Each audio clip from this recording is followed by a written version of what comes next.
রোজাদারের উপর আল্লাহ এত খুশি, এত খুশি, এত খুশি। আল্লাহ বলে দেখো, রোজাদার রোজা রাখলো শুধুমাত্র আমি আল্লাহর জন্য, মানুষকে দেখানোর জন্য নয়। মানুষকে দেখানোর জন্য যদি রোজা রাখে তাহলে দরজা বন্ধ করে খাওয়ার সুযোগ ছিল, দরজা বন্ধ করে পানি পান করার সুযোগ ছিল।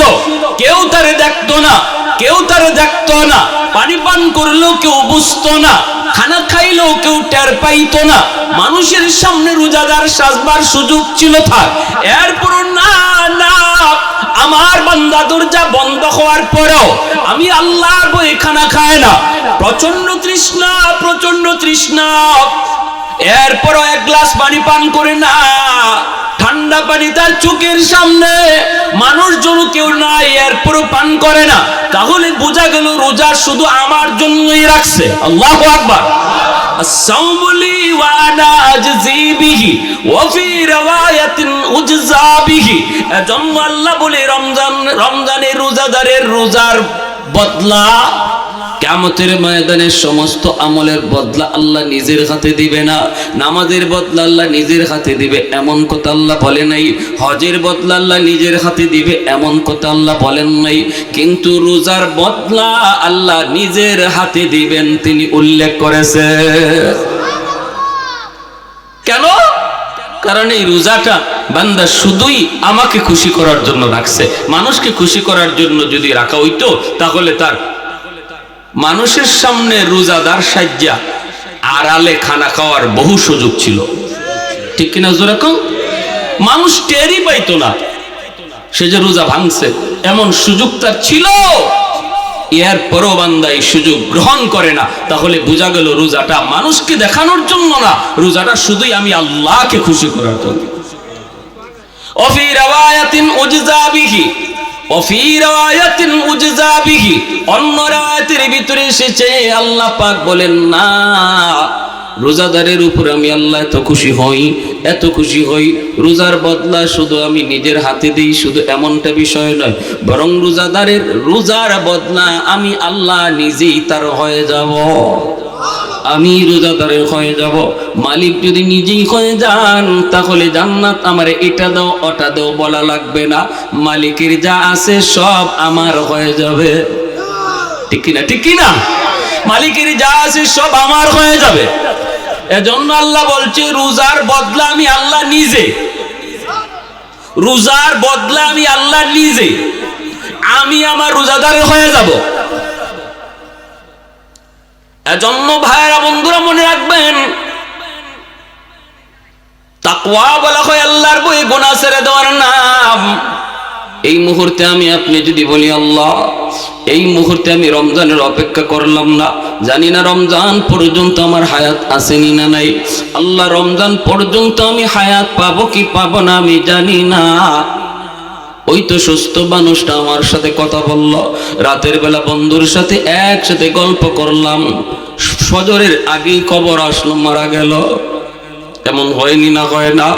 জানি না আমি আপনি এই মাহফিল কার জীবনের শেষ মাহফিল, জানি না এই রাত কার জীবনের শেষ রাত।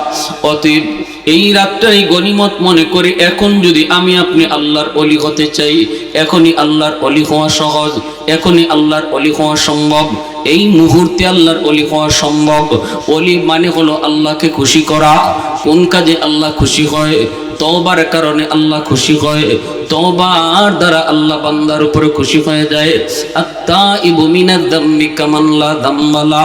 মায়ার নবী দয়ার নবী বলেন, তওবাকারীর তওবাকে আল্লাহ এমন ভাবে কবুল করে নেয় যেন তার আমল নামায় কোনো গুনাহ নেই, কোনো গুনাহ আল্লাহ রাখে না। অন্য আয়াতের মধ্যে আল্লাহ বলেন শুধু গুনাহ আল্লাহ রাখে না তা না, এই গুনাহগুলিকে মোচন করার পর খালি জায়গাটা আল্লাহ নেকি দ্বারা ভরপুর করে দেয়। ইল্লা মান তাবা ওয়া আমানা ওয়া আমিলা আমালান সালিহা ফাউলাইকা ইউবাদদিলুল্লাহু সাইয়্যাতিহিম হাসানাত। আল্লাহ বলে তওবাকারীর তওবার কারণে আমি তার গুনাহগুলিকে নেকি বানায়া দেই।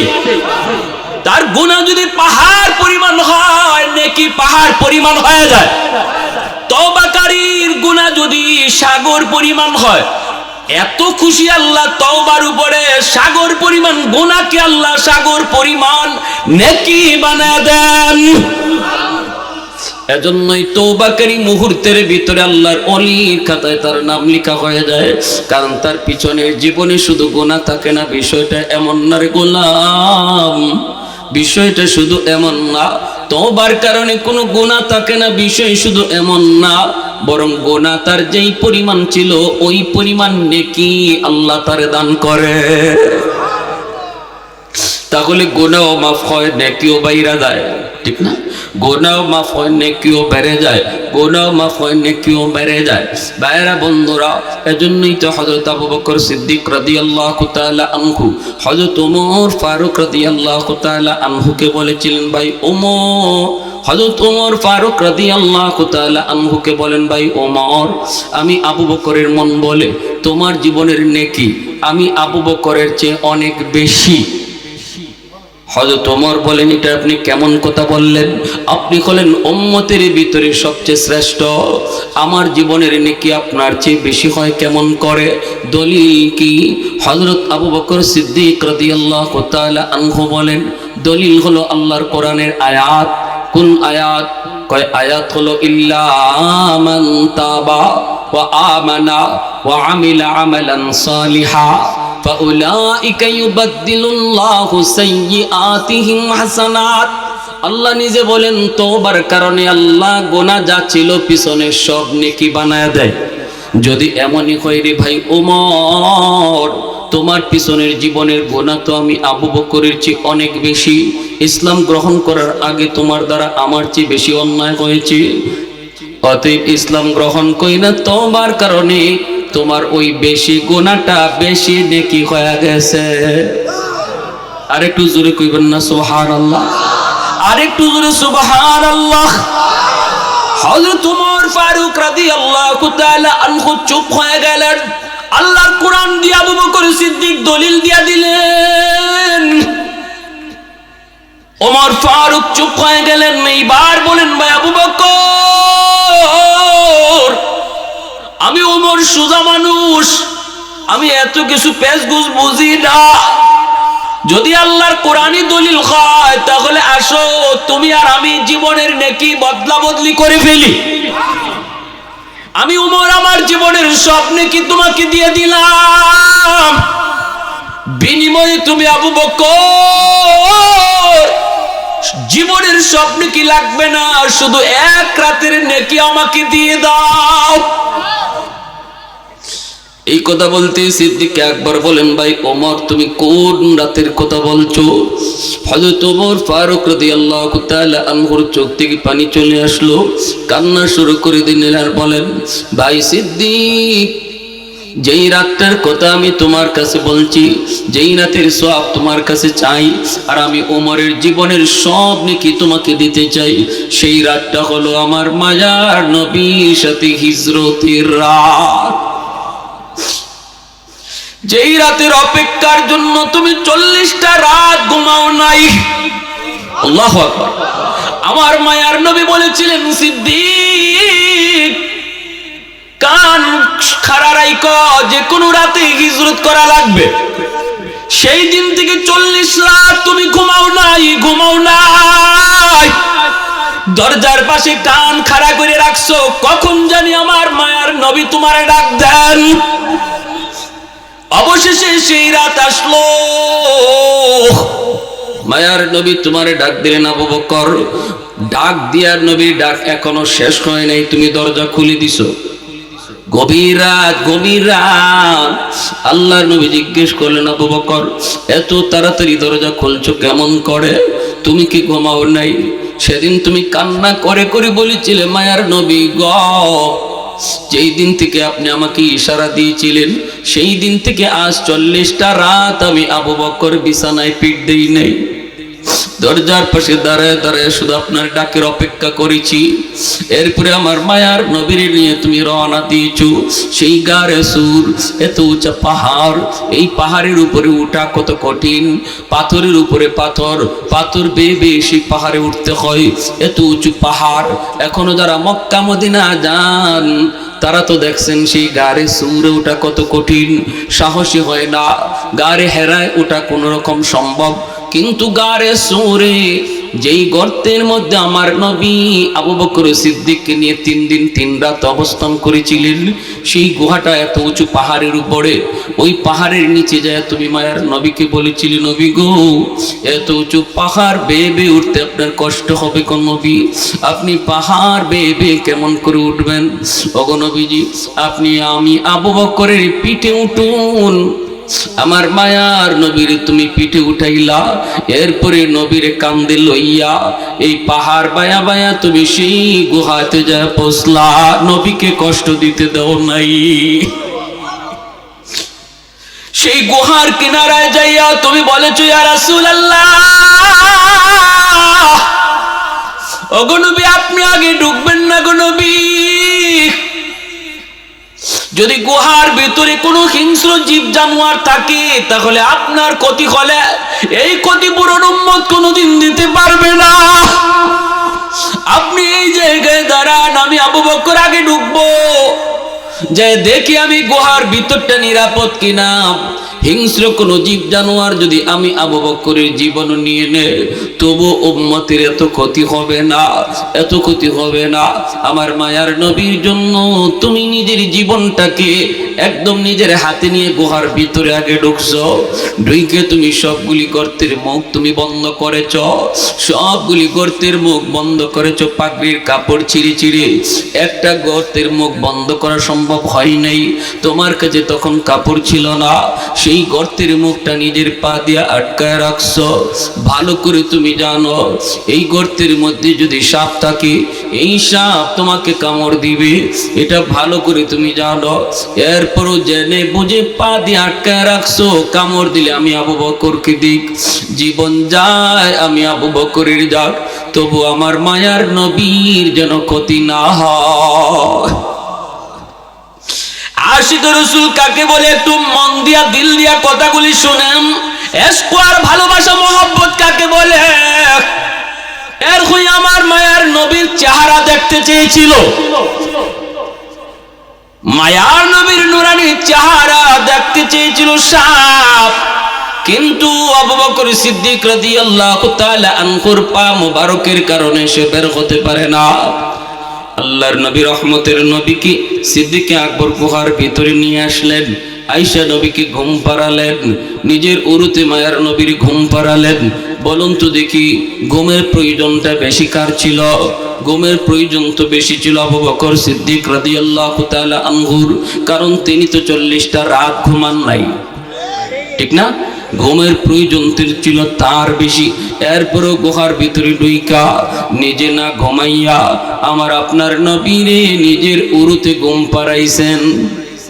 আমার আপনার নবী সিদ্দিক আকবরের উরুতে ঘুমাইতেছেন। ওই অবস্থায় পা দিয়া গর্তের মুখটা আটকায় রাখছেন। এই গর্তের সাপ আবু বকর সিদ্দিককে কামড় দিল। কামড়টা দেওয়া মাত্রই সিদ্দিক আকবরের পুরা শরীর বিশেষ যন্ত্রণা অস্থির। এরপর সিদ্দিক আকবর তিনি মুখ নাড়াচড়া করেন না, বডি নাড়াচড়া করেন না। বিষাক্ত সাপের বিষ তিনি হজম করে ফেলতেছেন। কামড় দিয়া দাঁতে কামড় দিয়া রাখছেন, জিহ্বায় কামড় দিয়া রাখছেন, বডি নাড়াচড়া করেন না। কারণ হলো সিদ্দিক ভাবতেছেন আমি যদি এখন বিষের যন্ত্রণায় ছটফট করি আর বডি নাড়াচড়া করি, আমার মায়ার নবীর ঘুম ভেঙে যাবে, আমার দয়ার নবীর ঘুম ভেঙে যাবে, আমার নবীর ঘুম আমি ভাঙাতে পারবো না। প্রয়োজনে বিষের যন্ত্রণায় আমি আবু বকর মরে যাব, হজম করতে না পারলে আমি চলে যাব দুনিয়া থেকে। এরপর আমার রহমতের নবীর ঘুম ভাঙাবো না। চোখ থেকে টপ টপ করে পানি পড়তে লাগলো। এক ফোঁটা পানি আমার মায়ার নবীর নুরানি চেহারায় পড়ে গেল। যেই মাত্র চোখের পানির ফোঁটা নবীর চেহারা মোবারকে পড়লো, সাথে সাথে আল্লাহর নবীর ঘুম ভেঙে গেল। নবীজি ঘুম থেকে উঠে দেখেন আবু বকর সিদ্দিকের চেহারাটা বিবর্ণ হয়ে গেছে। নবী বলতেছেন আবু বকর কাঁদো কেন, কি হয়েছে, চেহারা এমন কেন? সিদ্দিক আকবর কই নবী গো সাপে কামড় দিছে পায়ে। আল্লাহর নবী রহমতের নবী ডাক দিলেন সাপরে, বল তুই আমার সিদ্দিকের পায়ে তুই কেন কামড় দিলি? সাথে সাথে আল্লাহ সাপের জবান খুলে দিয়েছেন। আর একটু জোরে কন্যা সুবহানাল্লাহ। সাপ ডাক দিয়া কই ইয়া রাসূলুল্লাহ, ইয়া হাবিবাল্লাহ, ওগো নবীজি, আজ একটা বৎসর যাবত আমি এই গুহায় এই গর্তে শুধু আপনাকে দেখার অপেক্ষায়। আমার বাসস্থান এই গুহায় নয়, আমার বাসস্থান ছিল ওই যে খেজুর বাগান। খেজুর বাগানে দুই ইহুদি পণ্ডিত খেজুর বাগানে দিয়ে যায়, আর একজন আরেকজন দেখা কয়, ওই যে দেখ দুষ্ট, ওই যে দেখ একটা গুহা দেখা যায়, এই গুহাটাই তাওরাত কিতাবে লেখা আছে, এর নাম গারে সুর। এই গারে সুরি আখিরি জমানার নবী হিজরত করার জন্য তিনি এই দিকে এই গুহায় তিনি 3 রাত 3 দিন অবস্থান করবেন। এই কথাটা আমি সাপ শুনে ফেলেছিলাম গো নবী। সেদিন থেকে আমি আমার বাসস্থান বাগান সাইরা গুহায় এসেছি শুধু আপনাকে এক নজর দেখার জন্য। কিন্তু আপনার সিদ্দিকের পায়ের কারণে বের হতে পারি না। মনে কষ্ট নিয়ে আপনার সঙ্গে আপনার বন্ধুর পায়ে কামড় দিয়েছি। পাটা সরানোর জন্য নবী গো মাপ চাই। আল্লাহ নবী পবিত্র লোক মোবারক লাগায় দিলেন, সাথে সাথে বিষ পানি হয়ে গেল। ভাইরা বন্ধুরা, এরপরই ভাইরা আবু বকর সিদ্দিক রাদিয়াল্লাহু তাআলা আনহু এই দিনের এই ত্যাগ কোরবানিকে হযরত ওমর ফারুক উল্লেখ করে বলেন, ভাই আবু বকর, ওই দিনে তুমি আমার মায়ের নবীর সাথে থাইকা যেই পরিমাণ কোরবানি আর মহব্বত নবীর প্রকাশ করেছ, আমি ওমর আমার জীবনের সব নেকি তোমাকে দিয়ে দিলাম, বিনিময়ে শুধু আমাকে ওই এক রাতের নেকি দিয়ে দাও। সিদ্দিক আকবর বলি, ভাই ওমর, ওই রাতে আমার কি পরিমাণ নেকি আমি আবু বকর নিজেও জানি না। বদলা বদলি করবো তো আগে আমি নিজে বুঝতে হবে আমার ওই রাতে কি পরিমাণ নেকি হইছে। চলো দুজন মায়ার নবীর কাছে যাই। দুজন আল্লাহ নবীর কাছে চলে আসলেন।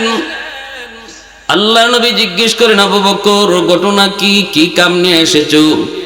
সিদ্দিক আকবর সালাম দিয়ে কই, নবী গো, আমরা দুইজন জীবনের নেকি বদলা বদলি করতে চাই। আল্লাহ নবী কই, এটা কি কবুল? হ্যাঁ। ওমর প্রস্তাব দিয়েছে, ওমর তার জীবনের সব নেকি আমাকে দিয়ে দিবে, বিনিময়ে আমার জীবনের নেকি চায় না, শুধু আমার এক রাতের নেকি চায়। ওগো নবীজি, ওই রাতে আমার কি পরিমাণ নেকি হয়েছে আমি আবু বকর নিজেও জানি না। জানার জন্য এসেছি, আপনার কাছে জানতে এসেছি।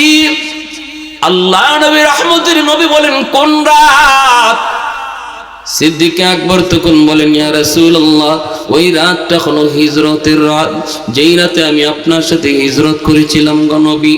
এই কথা বলতেই মায়ার নবী দয়ার নবী বলেন, আবু বকর, আমি কোনো মত দিব না, আমি কোনো রায়ও দিব না, বদলা বদলি করবা কি করবা না সেটা তোমাদের ইচ্ছা, আমি কিছু বলবো না, আমি কিছু বলবো না। কারণ দুজন মায়ার নবীর অত্যন্ত পরম করম বন্ধু, একজন নবীর ডান হাত আর একজন নবীর বাম হাত, নবীজির ঘনিষ্ঠ দুই বন্ধু, আন্তরিক দুই বন্ধু। নবী কথা শোনার পরে কে খুশি হয় আর কে নারাজ হয়, এজন্য নবী বলে আমি সেটা বলবো না। আজও মায়ার নবী সেই দুই বন্ধুরি নিয়া মদিনার রওজায় আথারে বন্ধুকে পাশে নিয়ে আমার আপনার নবী শুয়ে আছে। সেই দুই বন্ধু আমার নবীর ডানে বামে শুয়ে রয়েছে। এজন্য নবী কয়, আমি কারে খুশি করবো আর কারে নারাজ করবো না, না না না, আমি এমনটা বলবো না। তবে এতটুকু বলতে পারি, আবু বকর, ওই রাতে তোমার কি পরিমাণ নেকি হয়েছে, তোমার ওই এক রাতের নেকি যদি এক পাল্লায় রাখা হয়, আর গোটা উম্মতের নেকি যদি এক পাল্লায় রেখে দেওয়া হয়, তবু তোমার নেকির পাল্লা ভারী হবে। सिद्दीक तेरा नाम से इस्लाम रहेगा, सिद्दीक तेरा नाम से इस्लाम रहेगा, दुनिया की सदाकत में तेरा नाम रहेगा, दुनिया की सदाकत में तेरा नाम रहेगा, फारूक तेरा नाम से इस्लाम रहेगा, दुनिया की अदालत में तेरा नाम रहेगा, दुनिया की अदालत में तेरा नाम रहेगा, उस्मान तेरा नाम से इस्लाम रहेगा, दुनिया की सखावत में तेरा नाम रहेगा, दुनिया की सखावत में तेरा नाम रहेगा। একটু জোরে সুরে কোন আল্লাহু আকবার, মুসলমানের আওয়াজে কোন আল্লাহু আকবার। এজন্যই বলতেছিলাম রে ভাই, মনে রাখবেন আল্লাহর ওলি কেমনে হওয়া যায়, কয় তওবার দ্বারা হওয়া যায়। রমজান মাস আমি আপনি যদি হায়াতে নাও পাই, অন্তত আজকে বসার তৌফিকটা আল্লাহ দিয়েছেন, এই জায়গায় বসার সুযোগটা আল্লাহ আমাকে আপনি দিয়েছেন। এখন যদি আমি আপনি দিলে দিলি বলি আল্লাহ যা করেছি পিছনে সব ভুল করেছি, আল্লাহ আর ভুল করব না। ওই দিনও তো বন্ধুর সাথে একসাথে গল্প করলাম, ডান দিকে তাকালে দেখি বন্ধু কবরে শুয়ে রইছে, বাম দিকে তাকালে দেখি খেলার সাথে কবরে শুয়ে রইছে, ডান দিকে সামনের দিকে তাকালে দেখি কত মায়ার মানুষ কবরে শুয়ে রইছে। গত বছরে এমন দিনে মায়ার মানুষ দুনিয়াতে ছিল, এই শাবান মাসে হায়াতে পাবে না সেটা কোনোদিন ভাবেও নাই, আমরাও ভাবতে পারি নাই। আগামী শাবান মাস কার হায়াতে আছে কার নাই কেউ জানি না। এজন্য এই বসাটাকে যদি নিয়ামত মনে করি, গনিমত মনে করে বলি আল্লাহ যা করেছি জীবনে ভুল করেছি মালিক আর ভুল করতে রাজি না। এই কথাটা চেয়ারম্যানের হাত ধরে বলা লাগবে না, এমপির কাছে যেও বলতে হবে না, ইমাম সাহেবের হাত ধরে তওবা করা লাগে না, আওয়াজ দিয়ে মুখে উচ্চারণ করে গুনাহ কাউকে শোনাইতে হয় না। দিলের ভিতরে শুধু এতটুকু, অন্তরের ভিতরে আইনা যদি মালিক যা করেছি ভুল করেছি আল্লাহ আর ভুল করতে রাজি না, আর নামাজ ছাড়বো না, আর রোজা ছাড়বো না। আমার দিলের কথা আল্লাহ জানেনি না জানে না, মুহূর্তের ভিতরে আল্লাহ পাক দিলের ভাষাটা শুনবে বুঝবে। বসার আগে নাম ছিল গুনাহগারের খাতায়, সাথে সাথে নাম উঠে যাবে আল্লাহর ওলির খাতায়। এজন্যই আমি বলি সব জিনিসই সময় লাগে, সময় লাগে না শুধু আল্লাহর ওলি হইতে। মেট্রিক পাস করতে সময় লাগে, আইএ পাস করতে সময় লাগে, ভালো ব্যবসায়ী কত সময় লাগে, সব কিছুতে সময় সময় সময়। সময় লাগে না শুধু এক কাজে, সেটা হলো আল্লাহর ওলি হওয়া। এখন যদি এই মুহূর্তে আমি আপনি নিয়োগ করি মালিক আর ভুল করবো না, আর নামাজ ছাড়বো না, আর হারাম পথে চলবো না, মুহূর্তের ভিতরে সময় লাগবে না, আল্লাহ পাক ওলির খাতায় নাম উঠাই দিবে। এজন্যই তো মুসা কালিমুল্লাহ আলাইহিস সালামের জামানার একটা ঘটনা শোনাই। দেখেন আল্লাহর ওলি হইতে কতটুকু সময় লাগছে, কতটুকু সময় লাগছে, একটু মনোযোগ দিয়ে শুনেন।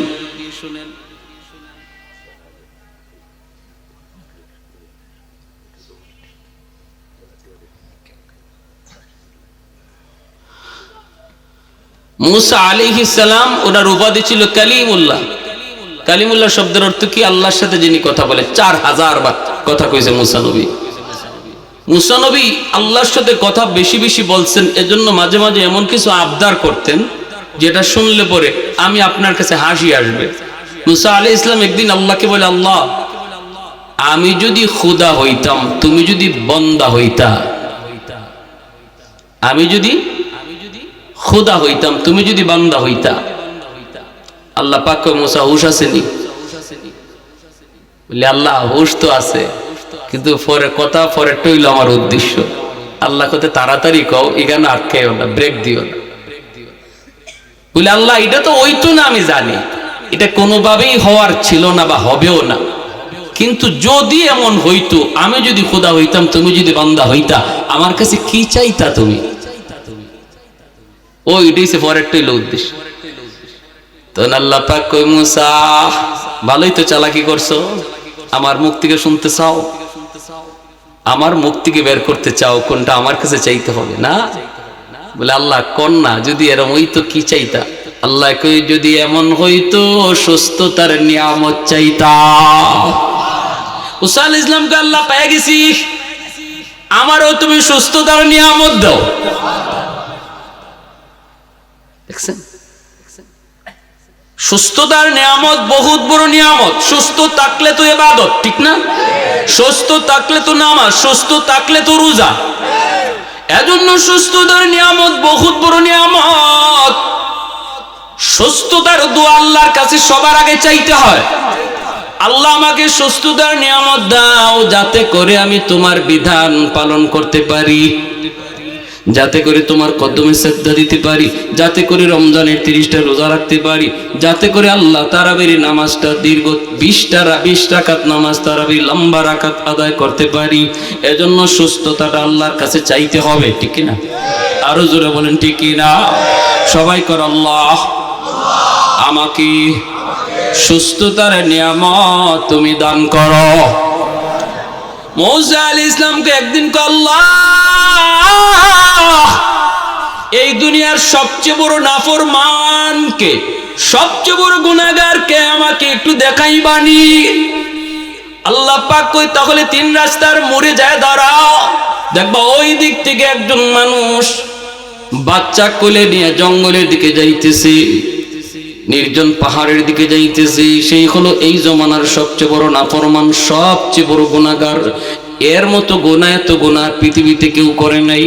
মুসা আলাইহিস সালাম আল্লাহর কথা মতো তিনি ওই রাস্তার মুখে দাঁড়ালেন। দাঁড়ায় তিনি লোকটারে শুধু দেখলেন, একটা লোক আসতেছে বাচ্চা কোলে নিয়ে যাইতেছে পাহাড়ের দিকে। মুসা নবী আর কোনো কথা বললেন না, তিনি তো চলে আসলেন। বিকাল বেলা আবদার করেন, মালিক নাফরমান তো দেখলাম, এইবার তুমি আমাকে জগতের সবচেয়ে বড় ওলিকে তারে দেখাও। আল্লাহ কই মুসা সকালবেলা যেই জায়গায় দাঁড়াইছো ওখানেই যায় দাঁড়াও, দেখবা ওই দিক থেকে একজন মানুষ আসতেছে, সেই হলো এই জমানার সবচেয়ে বড় ওলি। মুসা নবী একই দিন সকালবেলা দেখলেন নাফরমান, বিকালবেলা দেখতে চান দুনিয়ার সবচেয়ে বড় ওলি। তিনি যে ওই জায়গায় দাঁড়ালেন, দাঁড়ায় তিনি দেখতেছেন ওই দিক থেকে যেই মানুষটা আসতেছে, সকালবেলা যেই মানুষটা গেছে দুনিয়ার সবচেয়ে বড় নাফরমান হইয়া, ওই মানুষটাই বিকালবেলা দুনিয়ার সবচেয়ে বড় ওলি হইয়া ফিরতেছে। আল্লাহু আকবার। मैं तालिब मौला हूँ मेरे इश्क़ निराला, मैं तालिब मौला हूँ मेरे इश्क़ निराला, है जुमला जहाँ जिनके तजल्ली से उजाला, है जुमला जहाँ जिनकी तजल्ली से उजाला, मादरुद जहाँ गैर खुदा यार नदारिम, जुज़ याद खुदा ही चिदिगर कार नदारिम, जुज़ याद खुदा ही चिदिगर कार नदारिम। जोरे बोली अल्लाहु আকবার। মুসা নবী কয়, আল্লাহ ঘটনা কি কিছুই তো বুঝলাম না। সকালবেলা ছিল দুনিয়ার সবচেয়ে বড় নাফরমান, বিকালবেলা হয়ে গেল দুনিয়ার সবচেয়ে বড় ওলি, কেমনে কি হলো আল্লাহ একটু বুঝতে মন চায়। আল্লাহকে জানতে চাও বলে হয় জানতে চাই, আপনারাও কি জানতে চান? একটু জিকির করি, লা ইলাহা ইল্লাল্লাহ।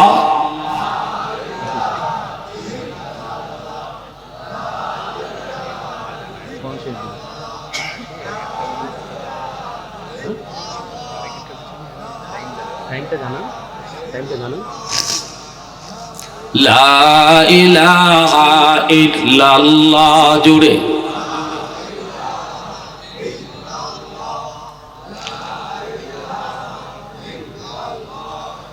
লা ইলাহা ইল্লাল্লাহ, আল্লাহু রাব্বুনা মুহাম্মদ নবিয়ুনা, আল্লাহু রাব্বুনা মুহাম্মদ নবিয়ুনা, নাহনু নুতিউহুমা নাহনু নুতিউহুমা, নাহনু কুল্লুন হিজবুল্লাহ, লা ইলাহা ইল্লাল্লাহ ওয়াতাসিম বিহাবলিল্লাহ মুজাহিদ ফি দীনিল্লাহ, লা ইলাহা ইল্লাল্লাহ লা ইলাহা ইল্লাল্লাহ, লা ইলাহা ইল্লাল্লাহ, লা ইলাহা ইল্লাল্লাহ। সবাই লা ইলাহা ইল্লাল্লাহ, লা ইলাহা ইল্লাল্লাহ, লা ইলাহা ইল্লাল্লাহ, লা ইলাহা ইল্লাল্লাহ, লা ইলাহা ইল্লাল্লাহ মুহাম্মাদুর রাসূলুল্লাহ। জোরে সুরে বলি সাল্লাল্লাহু আলাইহি ওয়াসাল্লাম। আল্লাহ পাক রব্বুল আলামিন কয়, ও মুসা তুমি বুঝি জানতে চাও? বলে জানতে চাই। আল্লাহ পাক রব্বুল আলামিন তখন কয়, মুসা তাহলে শোনো, আমার বান্দা এই জমানার সবচেয়ে বড় নাফরমান, এর মতো গুনাহ আর কেউ করে নাই, কথা ঠিক, কিন্তু তওবার নিয়তে শিশু বাচ্চাটারে কোলে নিয়ে জঙ্গল নির্জন জায়গায় রওনা দিয়েছে আমি আল্লাহর কাছে কান্নাকাটি করার জন্য। তওবার নিয়তে বের হয়েছে আর যে যখন পাহাড়ের উপরে জঙ্গলে ঢুকলো, বাচ্চারা জিজ্ঞেস করে, আব্বু আমারে তুমি জঙ্গলে কিনে নিয়ে আসছো, কেন নিয়ে আসছো আব্বু? আমাকে বুঝি তুমি মেরে ফেলবা? আমাকে বুঝি জঙ্গলে ফেলে চলে যাবা? বাবা তখন কান্দে আর কই, না রে বাজান, আমি তোমারে মারতে আরি নাই, বরং তোমার উসিলায় তোমার বাবা বাঁচতে আইছি। সুবহানাল্লাহ। তোমার উসিলায় আমি নিজে বাঁচতে আইছি রে বাজান। বাচ্চাটা কয়, আব্বু এত বড় উঁচু পাহাড়ের চেয়ে বড় কিছু আসেনি, এর চেয়ে বড়। কয় বাবা এর চেয়ে বড় জমিন, এর চেয়ে বড়, এর চেয়ে বড় পানি, এর চেয়ে বড়, এর চেয়ে বড় আসমান, এর চেয়ে বড় কি? তখন বাবা কান্না শুরু করছে। আল্লাহ নিজে শোনাইতেছে রে মূসা। তখনই বাবা কান্না শুরু করে দিছে আর কয়, এর চেয়েও বেশি হয়ে গেছে তোমার বাবার গুনাহ। তখনই বাচ্চায় কয়, আব্বু তোমার গুনাহ এত বেশি? তোমার গুনাহ বুঝি এত বেশি? আব্বু তোমার গুনার চেয়েও বড় কিছু আসেনি। তখন আমার বান্দাটায় কান্দা কয়, বাবারি তোমার বাবার গুনার চেয়েও বড় হলো আমার আল্লাহর দয়া। এই কথা কইয়া হাউমাউ করে কান্না শুরু করেছে আর কয়, বাজান আমার ঠোঁট না পাক, আমার জিহ্বা না পাক, আমার হাত না পাক, আমার পা না পাক, আমার বডি না পাক, সব কিছু আমার না পাক, কিন্তু তোমার জবানটা হলো পাক। তুমি নিষ্পাক, তুমি মাসুম। আমি বাবা আল্লাহর কাছে কানবো, আল্লাহর কাছে কানবো গুনার কথা ইয়াদ করে, আর তুমি বাবার পক্ষ থেকে সুপারিশ কইরা আমিন আমিন বলবা। আজও সৌদি আরবের মানুষ হেরেম শরীফ আল্লাহর গোরখানায় কাবা ধইরা ধইরা চোখের পানি জড়ায় কান্দে, আর শিশু বাচ্চাটারও কাবা ঘরের হেরেম শরীফের দেয়াল ধরায়। মা গুনাহ করছে আল্লাহর ঘরে হাত দেয়, বাচ্চাটারও হাত দেওয়ায়। বাবা আল্লাহর ঘরে হাত লাগায় তওবা করে, শিশু বাচ্চাটারও হাত লাগায়, তাদের সুপারিশ করায়। বাবা তখন কই, বাবা আমি যখন আল্লাহর কাছে কানবো তুমি শুধু বাবার পক্ষ থেকে আমিন আমিন বলবা। রব্বুল আলামিন কয়, মুসা রে আমার বান্দা যখন গুনার কথা ইয়াদ করে কান্না শুরু করে দিল, আমি আল্লাহর দয়া আর মায়া তার গুনার চেয়ে অনেক বেশি। কুল ইয়া ইবাদিয়াল্লাযীনা আসরাফু আলা আনফুসিহিম লা তাকনাতু মির রাহমাতিল্লাহ। আমি আল্লাহর ঘোষণাই তো, রহমত আমার অনেক বেশি।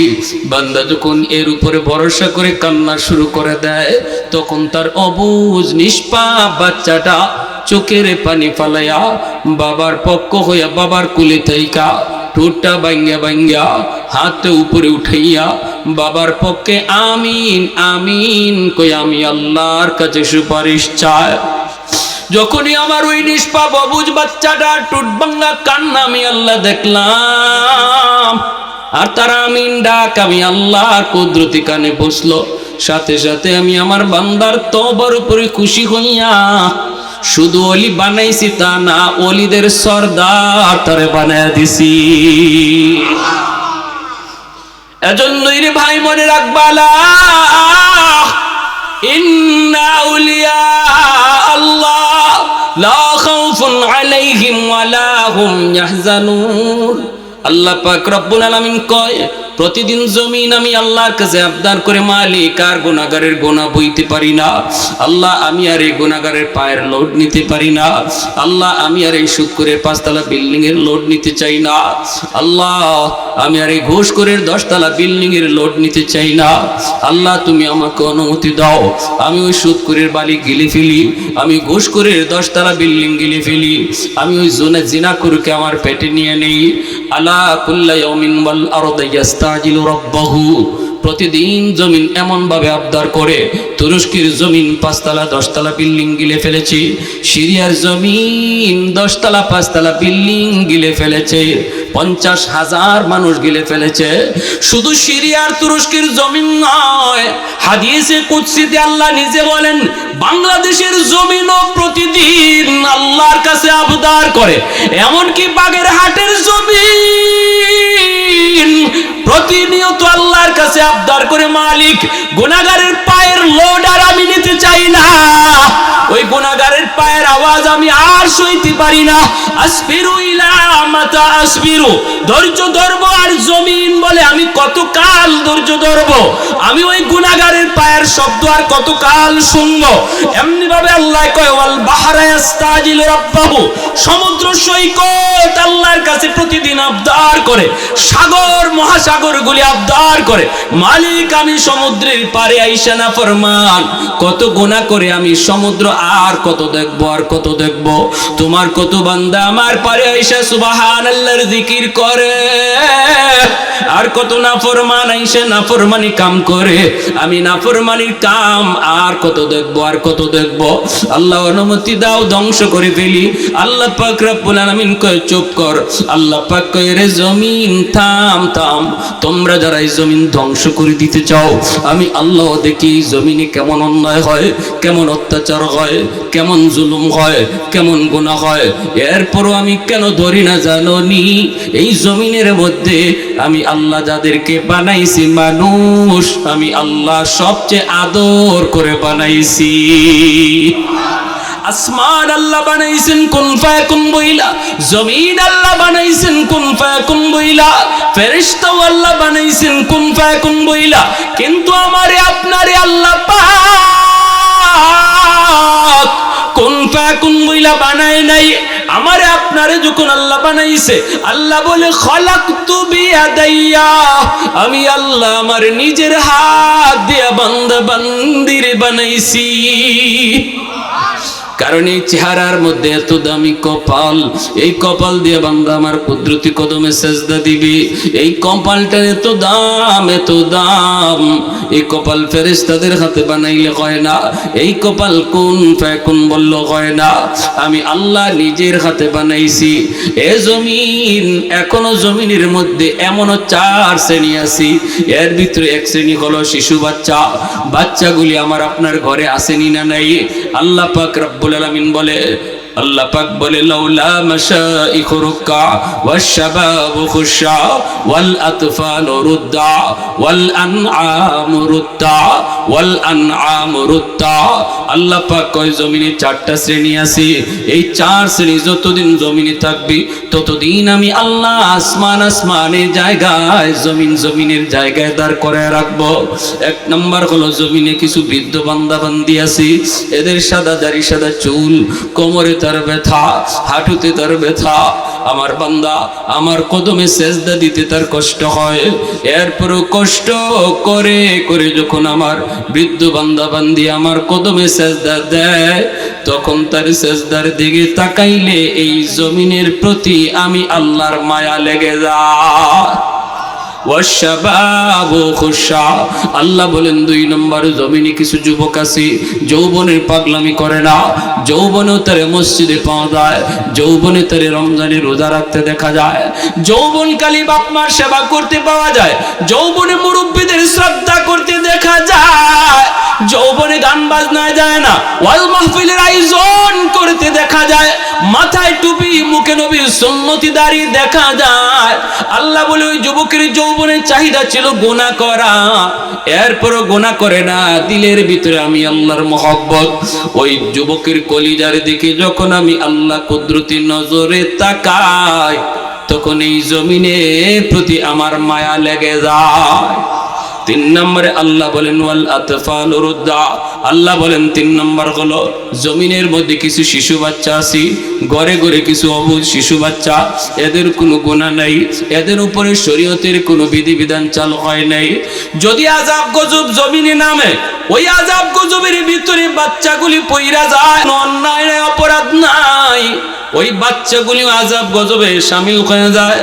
অপরাধ করছে তার মা, গুনাহ করছে তার বাবা, আযাব আইছে মার কারণে, বাবার কারণে, কিন্তু বাচ্চাটাও আযাবের ভিতরে পড়ে যায়, গজবের ভিতরে পড়ে যায়।